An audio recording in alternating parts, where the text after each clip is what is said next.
দাদা আজকে কি নিয়ে আপনাদের প্রোগ্রাম? আমাদের এটা অন্নপূর্ণা পুজো। এবছর 25 বছর। রামচন্দ্রপুর তরুণ দলের জুনিয়র সদস্যরা মূলত এই পুজো শুরু করেছে এবং তার অন্যতম সবচেয়ে বেশি ওয়ার্কলোড নিয়ে পুজোটাকে সংগঠিত করে ক্লাবের সম্পাদক, আমি এবং ও দুজনেই জয়েন্ট সেক্রেটারি।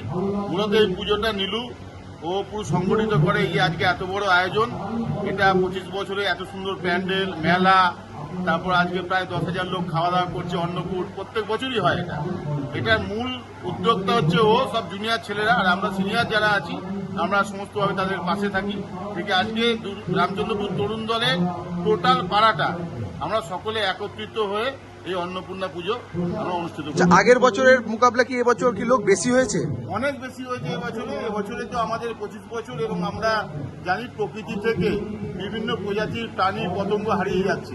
যেরকম প্রজাপতি একটা শুভ লক্ষণ। আমাদের পুজোর এবারে থিম হয়েছে প্রজাপতিকে লক্ষ্য করে, যেখানে সামনে প্রজাপতির ছবি দেওয়া, প্রজাপতির গেট আপ দিয়ে টোটাল প্যান্ডেল আমরা করেছি।